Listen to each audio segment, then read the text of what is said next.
Okay, so let's begin. Welcome everybody to VR Citizen. What we're going to be doing today is a kind of virtual tour of the exhibition hall.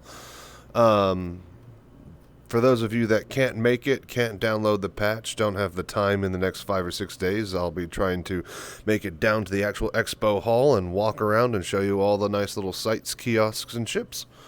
So, with that said, let's show you what's inside my headset with the mirror mode. And right now, I tried it with left eye, but was having some chat issues and some text issues. So let's try the right eye.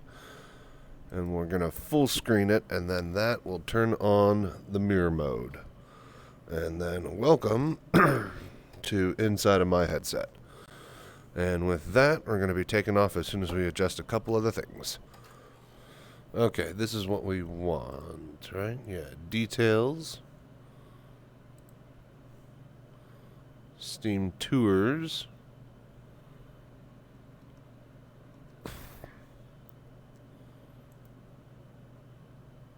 Set priority. I'm going to give that high priority. Okay. Okay, so we gave the mirror high priority on our task manager. We'll see if that gets it any better results. And then with that, we launch Vorpex.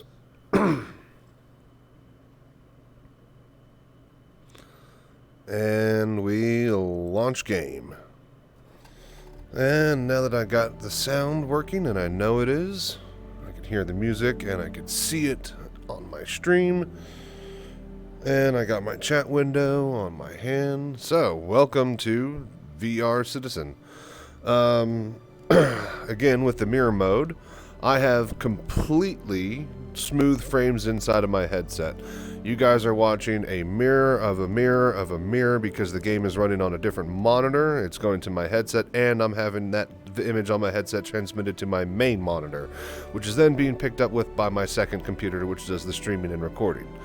So, having said all of that, I have completely smooth frames inside my headset. All the choppiness is coming at the very end of the chain. With that little warning, though, let's see how good it looks. Let's just hop in the verse, shall we? Alright, so we'll start at Area 18. And from there, we'll basically spawn in, go to the tram, and then head straight for the Expo Hall.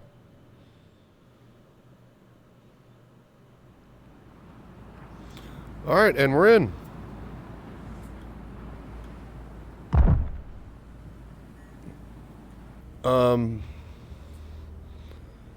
So I'm on Lorville?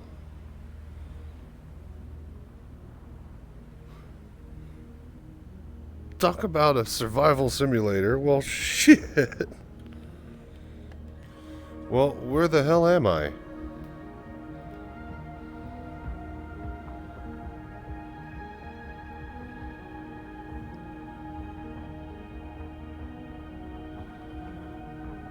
Okay, so,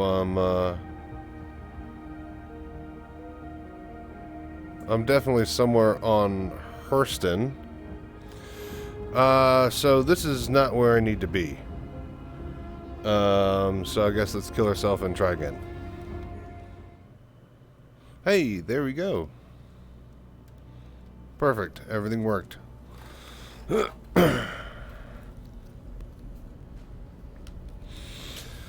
Alright, now that we haven't spawned in the middle of a desert, hundreds of feet off the ground, and we're in a nice apartment back where we need to be, let's get going. I believe, it appears, we are somewhere on Hurston.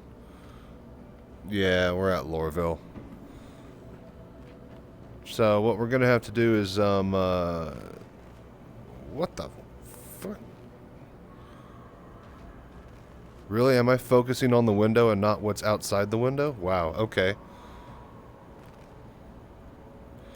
Alright, sure, whatever. Cool. But yeah, what we'll have to do is just take a ship over to Area 18, and we'll go straight to the convention center from there. And if you have any questions or comments, feel free to ask or chat along. I got my chat window attached to my hand, so this guy looks ready to go. Can you get out?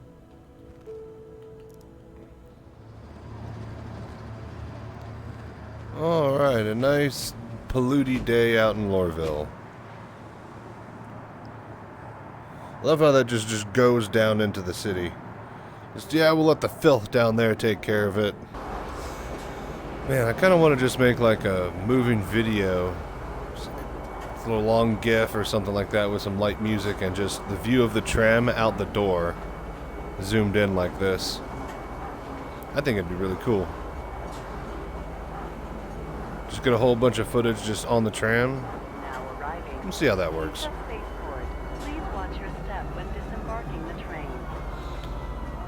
Wonder how much footage I could get before I log out. Make like a time lapse. All right.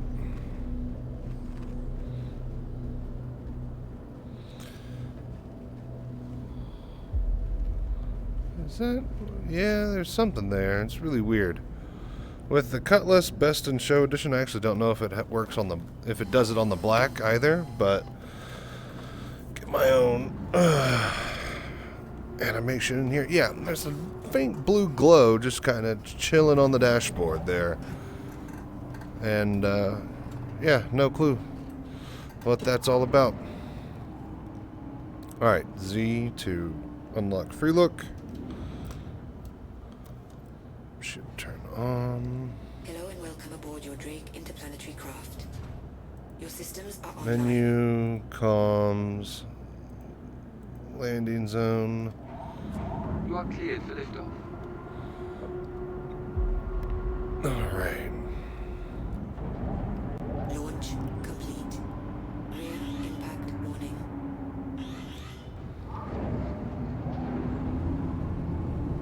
Person Dynamics thanks you. Alright, let's get out of here. Hit J to turn the engines forward. And then we'll go into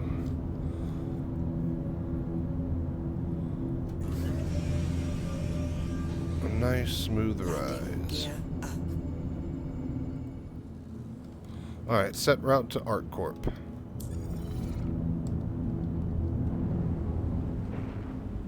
And can we talk about that CIG? Unless I have the autopilot turned on. Okay, if I go into escape or my Mobiglass. Okay. And it keeps on accelerating to max speed, but if I turn that off, even though I have my throttle set to maximum, as soon as I hit my Mobiglass, or go to my map, it just completely forgets that the throttle even exists and that it's set at 100. I leave it at 100 and it just completely forgets about the throttle. I don't know if that's an X52 program or X52 HOTAS issue or if that's just a, something that everybody else has to deal with. But I really, really hate that it just, isn't able to track it. And I know that that's something that they could potentially fix because used to, my head tracking would turn off every time I went in and out of a menu or Mobiglass. But now, I don't have to hit the head tracking button anymore. So if they could do it with that, then why can't they do it with my throttle? End rant. Okay. Okay, and we're here at ArcCorp. Quantum drive is now off. Oh, gotta turn back on. Okay, so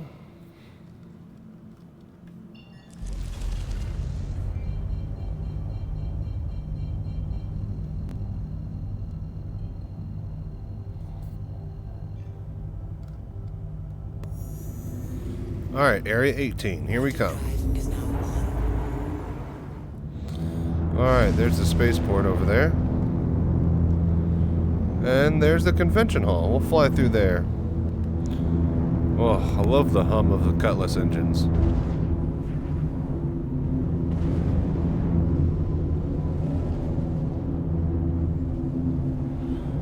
Alright, folks, so that's where we'll be going.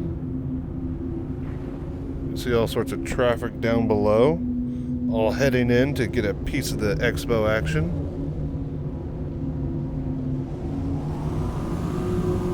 Oh, yeah, can't get that close. Well, that's a really cool building. Reminds me of one of those Starbright things that you played with as a kid. Okay, let's head over to the spaceport.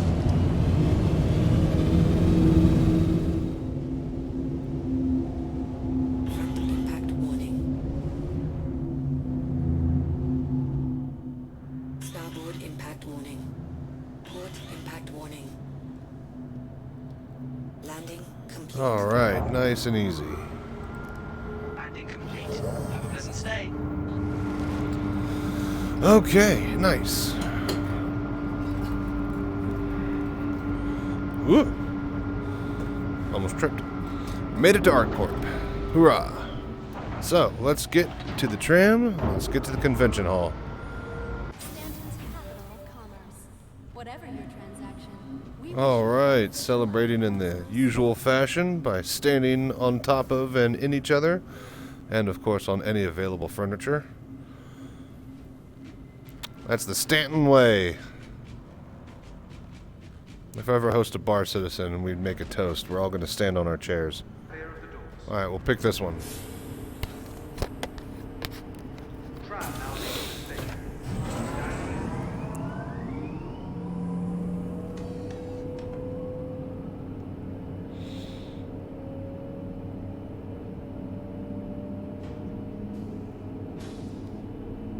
Yeah, this one's going to the convention hall.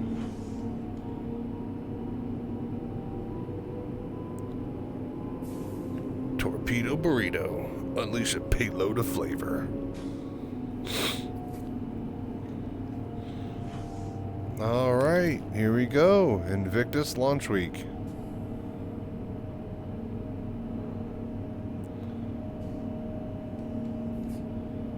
Very, very fancy place.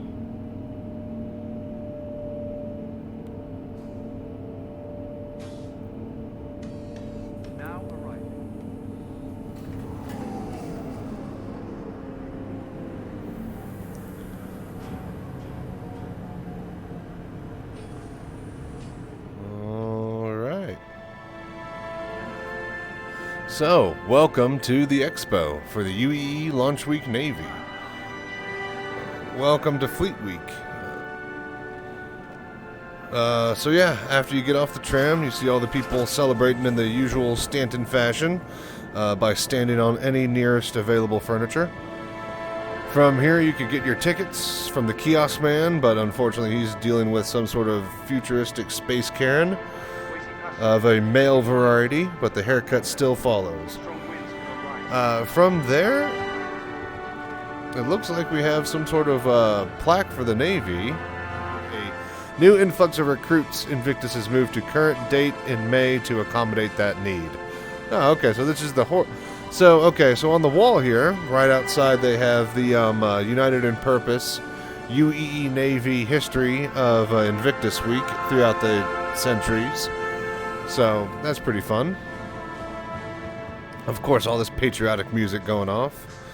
You come through the hallways, you're entered or basically given a glance of a whole bunch of pictures and gigantic posters of the Navy, Fleet 999, as well as the UEE's capital ships herself.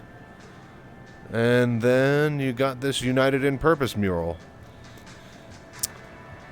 With different members of the different services and branches, as well as technical expertises, you have the distinct in service, and comes with a plaque having the naval oath, and that goes, "Hear and witness that I do solemnly pledge, mind and body, that I will serve and protect the United Empire of Earth."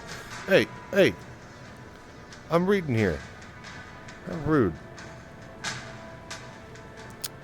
"Against all who would seek to harm it and its people, that I will faithfully discharge the duties asked of me, and when called upon, I will defend the Empire with my life.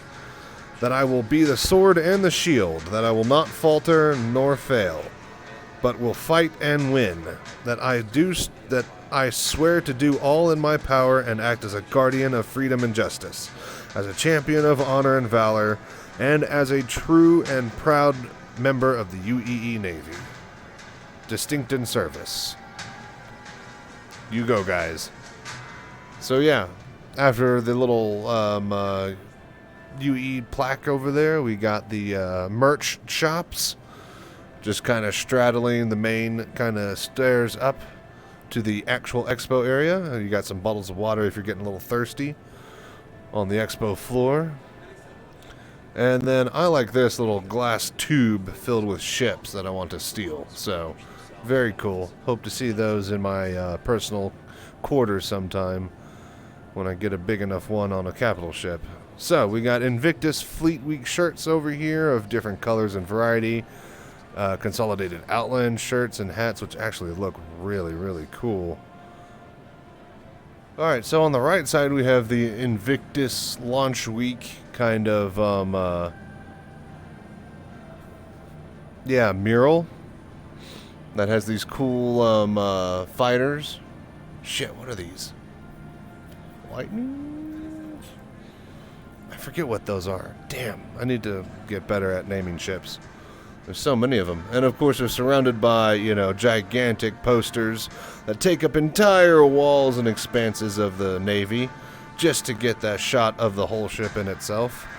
And then the actual Launch Week kiosk itself has a little message here. What is Invictus Launch Week? The UEE uses Invictus Launch Week as an opportunity to not only congratulate the latest graduating class of starmen and pilots, but also celebrate the newest group of recruits gathering to set off for training. All over the Empire, sons, daughters, partners, brothers, and sisters say goodbye to their loved ones before embarking to MacArthur to start the next journey of their life. The adventure of service in the UEE military. Okay, hang on, I gotta hit F. Shift and then scroll down. Okay. The adventure, during this time, naval vessels dock around the Empire and let the populace see these brave defenders and awe-inspiring ships up close.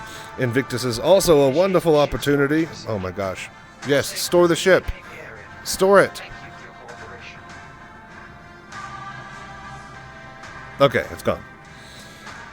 During this time, naval vessels dock around the Empire and let the populace see these brave defenders and awe-inspiring ships up close. Invictus is also a wonderful opportunity for the community to come together with local governments, businesses, and law enforcements to talk about planetary security and outreach.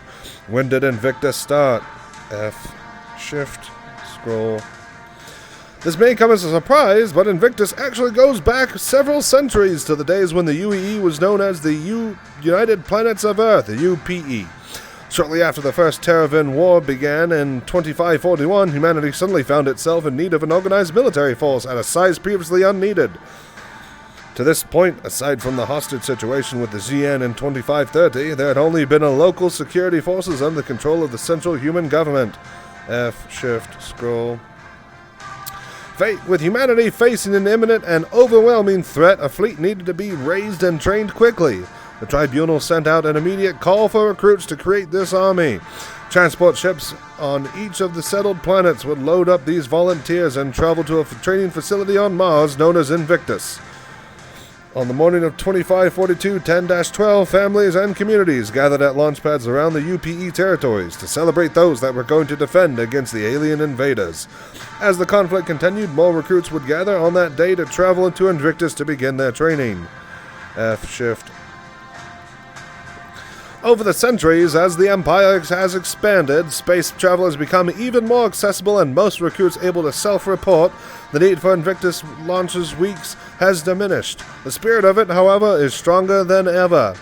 Invictus is a time to celebrate each other, to celebrate bravery, duty, and commitment to the goals that define humanity at its finest. Welcome to Invictus 2950. Very good. So yeah, if you couldn't make it to the Expo Hall floor, I got you covered. Looking at all the sites here, you got recruitment centers and their posters. I love this poster. Very, very cool. Recruits will push themselves to their physical and mental limits. But the real lesson that our divisional officers will impart is that the Navy doesn't excel based on the individual, but as a team working together. True strength is never letting others fail. Fall. Fail? Yeah, fall. It says time to step up on the little platform.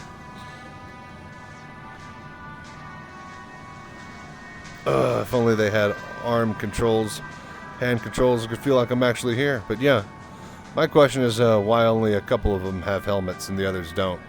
While training on one of the Navy forges on MacArthur, recruits will push themselves to their physical and mental limits. But the real lesson that our divisional officers will impart is that the Navy doesn't excel based on the individual, but as a team working together. This game is just absolutely gorgeous up close. Okay, so past that mural, we got the Squadron 999 kiosk.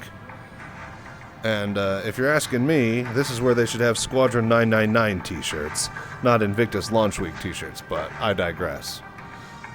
So we have a poem by Squadron 999 member, some sort of lieutenant lady or another, but they removed her name from the PTU, so it is no longer at the very top. But the poem is called The Reckless.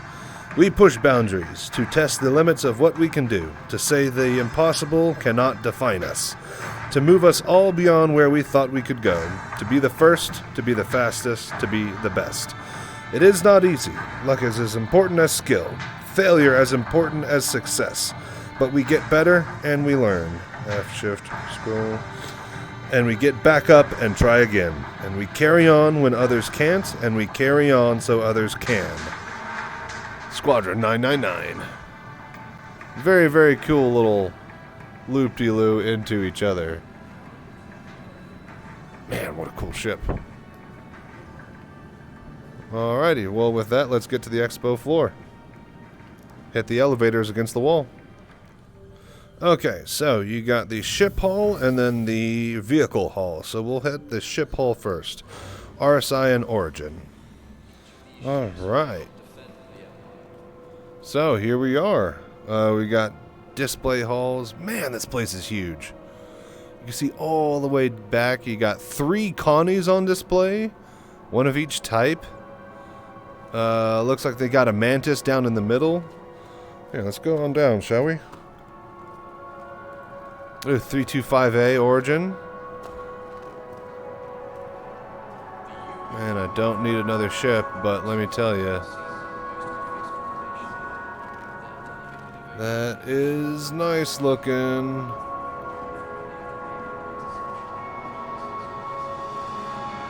Man, I love how the wing just swoops back into the tail fins. It's a very, very cool, unique design. Let's poke around in the back, shall we?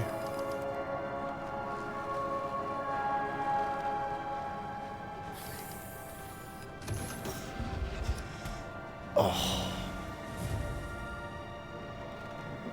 Oh, this is amazing. Couple of wine glasses. Get my change of clothes on, a little bit of a sink.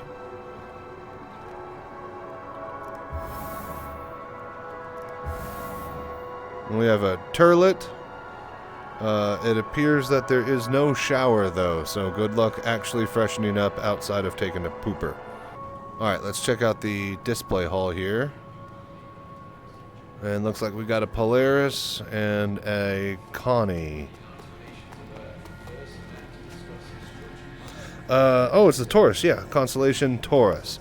Invictus Launch Week celebrates the Navy's best and brightest, but no celebration would be complete without the mention of the hardworking crews and aboard the UEE Merchant Navy fleet. These civilian-owned vessels are part of a vital military supply chain and work tirelessly to ensure that those serving along the front lines have the provisions they need. For years, Merchant Navy has relied upon the RSI Constellation Taurus to successfully complete those dangerous runs through hostile territory. With a streamlined chassis that can handle more cargo than any other Constellation variant, the Taurus allows for each run to be maximized for efficiency. However, it still provides security above many similar freighters thanks to its utilization of defensive technology developed by RSI for its more military-focused ships.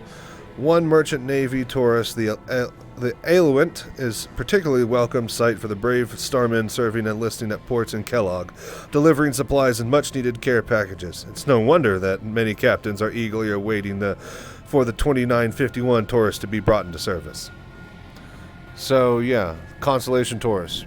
Bigger, badder, fatter, heavier, military gun runner. I always love the Connie series. It's very, very classic looking, just kind of starship on what you would expect one to be. Then over here we got the Polaris. Now this Mamma Jamma, definitely not to scale. RSI Polaris. One of the newest capital ships serving in the fleet, the Polaris-class corvette entered service in 2946 and has already made a big impact on the Empire. Thanks to the vessel's well-balanced mix of power and speed, it has enhanced the Navy's overall effectiveness in a wide variety of scenarios, from delivering humanitarian aid to tactical operations. Under the command of Captain Lucia Franco, the UEES Polaris has shown how essential the corvette adaptability is to the ongoing war effort. Recently of note, the Polaris and her crew were on extended patrol in Tayak when they successfully halted an attempted incursion by a Vandal scouting party. Oh no! Potentially deterring further enemy action in that sector for the foreseeable future. Captain Franco attributed the vessel's above-average quality of life standards to the combat effectiveness of her starmen. So yeah, it's really nice on the inside. Well, that's good. Well, that's good for all your starmen, because they've had a hell of a time. Alright, let's see if there's anything in the other display hall. It looks like it's... Nope. Just another Connie and a... Constellation and another... Polaris. Alright, so... making our way down to the main floor... we can actually see how big this Expo Hall really is if you just look up a little. You can see past the walls and like the whole girder system of different areas and whatnot. But yeah, RSI has the main floor with their Mantis in the center, flanked by 3 different models of Connies, and that's Constellations. Looks like they got the Andromeda, the Phoenix, and the Taurus here. All for show. The Mantis, of course, being the new interdictor cruiser that they have, available for law enforcement and military use. Very nice looking, very cool looking ship, but more importantly, it's got a great front window with barely any struts, as we know is the most important feature on any ship. The Aurora. I knew that. Alright, we'll edit around that. Unless we not forget the ship that's brought most of us here, and the one that's probably going to be our starter ship for the foreseeable future. The RSI Aurora. Tried and true. Great little ship. I personally bought the Mustang package, but I have used one many a time. Oh, we got a Connie model? And an Aurora ES model? Oh, I want to steal them. Just pile them up on a thing and just take them out. So yeah, it's around back here. Is this where all the people are smoking cigarettes? No, nothing back here. But they should put some food kiosks, hot dog vendor or something back here. That's what I would do. Give the people what they want, I say. And then, yeah, so from here you could kind of go onto and in any ship. You could walk up to them. You could rent each and every one of them.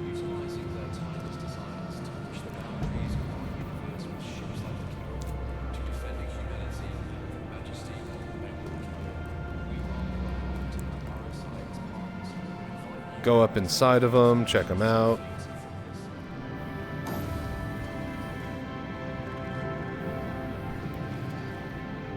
Man, big panorama window.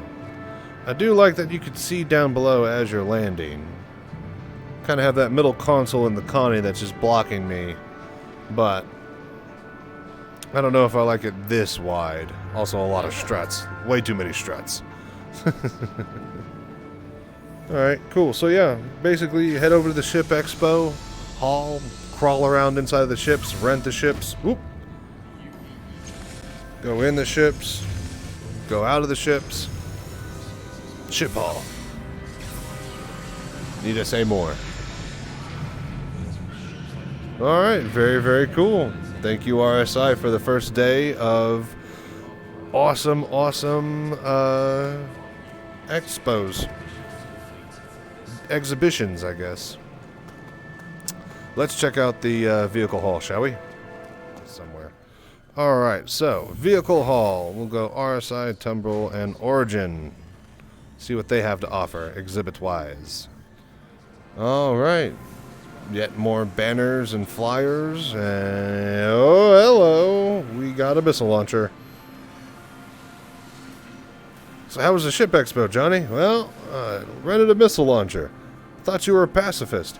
Yeah, but it's a funny thing what a free missile launcher will do to you. Couldn't resist, mate. Just go down to the Ship Expo. Rent a military class missile launchers. Take it out to the desert. Have some fun. Can I get inside this thing? Oh my gosh, that's so cool. Oh my gosh, this thing is big and mean. Ooh, very cool. So yeah, again, with the Ship Expo and whatnot, you can come over and just fly. Or not come over and fly, but come over and hop inside and walk into any ship that you want to check out, including vehicles. Your targets will never know what hit them. Anvil. From Anvil. Ballista from Anvil. Rise above. Rise above. Got RSI over here with their rover. Come back up onto the actual thing and check out the rover itself.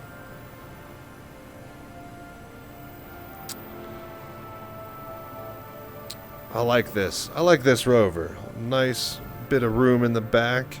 Got room for 4 buddies. Side door, rear door. 2 up front. Nice spacious view. Closed cockpit. Can survive in the harsh environment. Yeah. I dig the Ursa Rover. Very cool. And of course I already have 3 of these bad boys. I think I have one regular gunner version, and then I have one of the RC version, which is not listed or showed here, which is the red Corvette style variant with a booster turbo engine. So, go me, go fast. Some more murals of Tumbril, very cool. Oh, it's the style of the wheels and the logo. Very cool. And then what do we got here in the actual Tumbril and Origin shop? Oh, it's the Tonk! The Tumbril Nova. First utilized in the Second Terravan War, the Nova Tonk has made a triumphant return to battle in 2948, thanks to efforts of the recently reformed manufacturer Tumbril. Military historians still recount the origins of Nova's performance at the 2605 Battle of Corin Pass, where 3 Nova tanks held off an entire Terravan strike team for over 16 hours. Much credit is due to the brave soldiers who fought so valiantly. It is hard to deny that the Nova...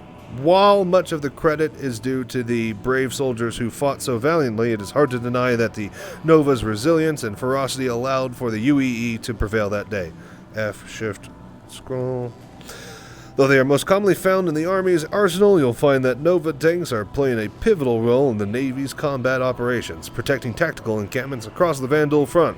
Its mobility means that it can quickly and effectively redeploy to provide combat support where needed, and its resistance to extreme temperatures mean that the Nova can be posted in any number of known environments. Knowing that they're protected by the Nova's battery of arms allows pilots and starmen to work more effectively and create a safer empire. Go Tonk! Now, I don't know if this is to scale. I know all the other ones obviously aren't because they're ships, but if I remember correctly, a human being goes up to a little bit past this front little wheel here.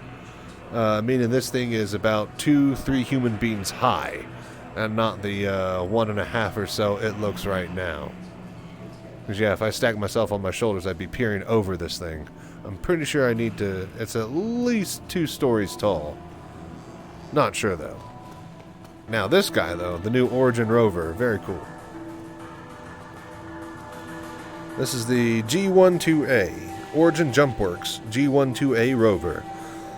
While the larger vehicles like the Tumbril Nova and Anvil Ballista may be better known for their military might, UEE deploys thousands of smaller tactical vehicles in defense of the Empire, more easily transported to provide greater mission flexibility. These rovers and Grathlevs often allow tactical responsiveness to a wider variety of terrain and scenarios.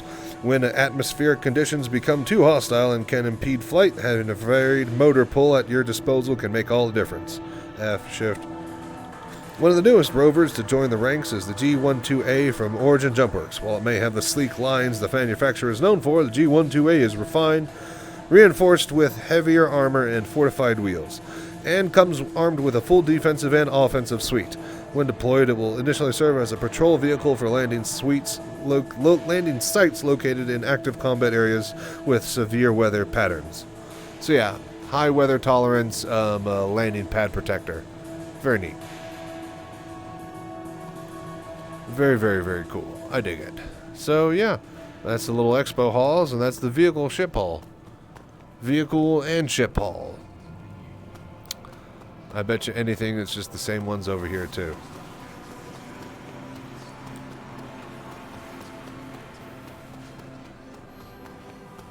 And yeah, they just have the tank and the 325A, or not 325A, whatever. Till next time, as always. Shit. Why do I always get turned around from the camera? Thank you guys for tuning and coming in. I really appreciate you guys joining in with me on this virtual tour of the display halls and the expo center. So we'll see if we can get here every single day this week whenever it swaps out, and we'll get you the latest and greatest the UEE has to offer. Till next time, as always, stay safe, fly right. Okay, so let's go chase down the Navy if we can.